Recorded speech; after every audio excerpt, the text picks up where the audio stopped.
Good afternoon. This is Woody Collins with Congo Helping Hands, and we are here for another episode of talking about Congo. And today is Friday, the 28th, and it's a happy Friday.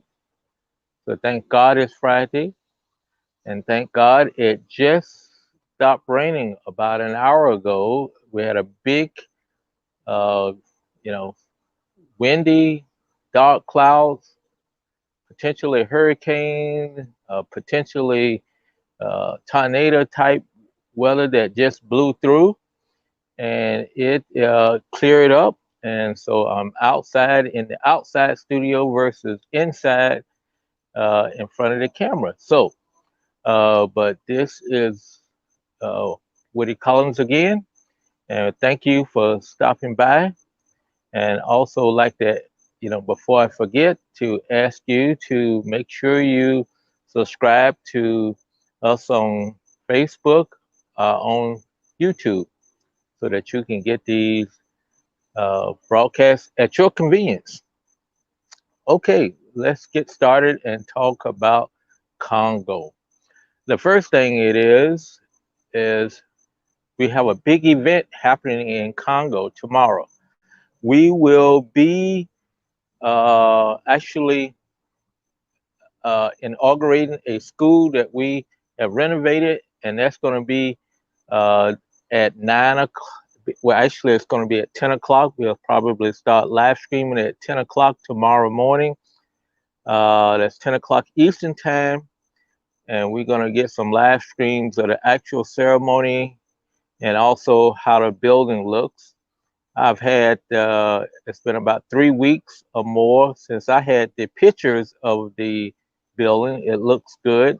However, I have not seen the completed building. So this is going to be also good for me to be able to see it just as you see it. So we will see it all in its glory and splendor, and may even get a chance to see some of the children, but where I know surely the teachers and the principal will be there, and maybe with the mayor and also uh, one of the uh, government officials.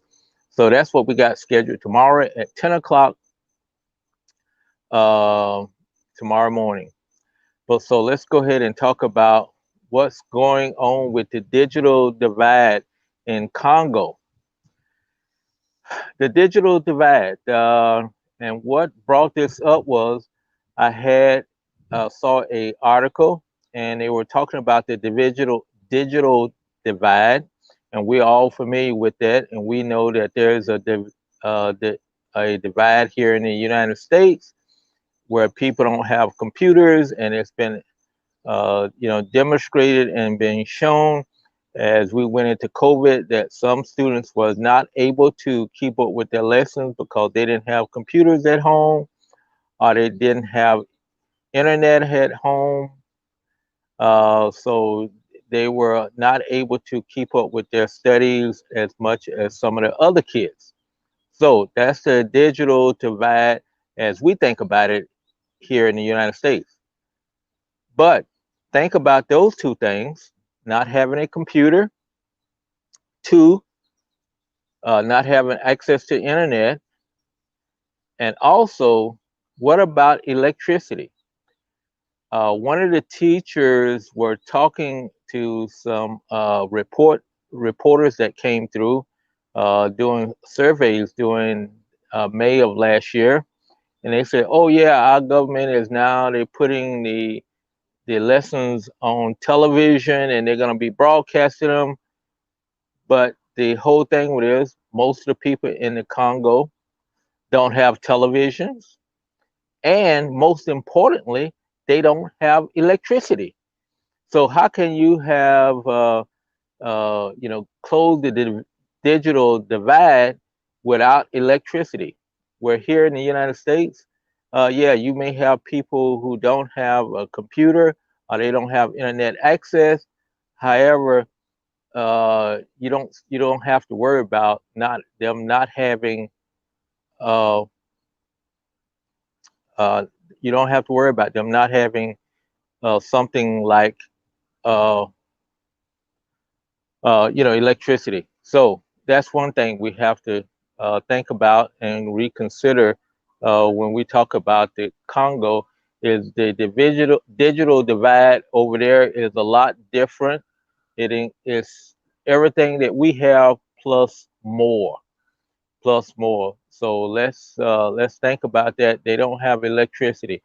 Probably their phones are more prevalent, but you still have to have internet access on your phone. A lot of the phones without internet access, they have very slow internet, so they can't, very well study off of a phone or something like that. So it's a lot different than we can jump on Zoom and zoom into our classroom, zoom into our meetings and things like that. You just don't have those capabilities over there. So that's what I wanted to say about to give you an idea of what the digital divide looks like in the Congo. And lastly, let's talk about Ebola. Ebola is still moving forward. Uh, it's up to 104 cases now, 104 confirmed cases, and past 44 deaths. So it's still moving up. However, I'm not sure whether it slowed down or we just not getting the data. So it's one of those situations is they could be on strike again and we're not getting the data. Are they lost in samples and we're not getting the data? What is the case? What's going on while we're not getting up-to-date reports, or the reports seem to be the same report that you got 2 days ago on Ebola. But as I said earlier, that's in an area that's closer to Kinshasa than the east, and we are also worried about that because it's just a boat ride down the Congo River to Kinshasa, where there's approximately 10 million people living in close quarters and can't have water to wash their hands as much. And also, that is the epicenter for the hotspot for COVID. So therefore, if you uh, factor in both the Ebola and COVID, you have a really hot mess that they would have to deal with. So we hope that that Kinshasa can live with the COVID-19 and get that under control and pass them and don't have to deal with Ebola. And also, as you know, Ebola has a highly fatal disease, somewhere almost 50% uh, of fatalities from Ebola. So, uh, that's a lot different from the COVID-19, where you have a lung. It doesn't discriminate between younger and older populations or nothing like that. So that's what I wanted to talk about today. But I want to remind you again, please, if you have time, join us at 10 o'clock tomorrow Eastern Time to see the new school. Watch along with me as we bring a live stream from the school, as we inaugurate the school with the school principals, the city officials, and also governmental officials. We renovated. Uh, Hopefully, I can post some pictures to show you what it looked like before we started working on it. But we worked on the building and they've got it done. And I've seen one of the buildings from a distance, so we'll get we'll get it up front and closed tomorrow. So that's 10 o'clock on this same on both Facebook and YouTube channels. It will be we'll feed it out on both of those channels tomorrow. So as we end for Friday afternoon, the start of the weekend, But I still want you to take care of yourself, to be safe, and be blessed. And we'll see you at 10 o'clock tomorrow. And if not 10 o'clock tomorrow, 3 o'clock tomorrow, I'll be still on the air again with some more talking about the Congo.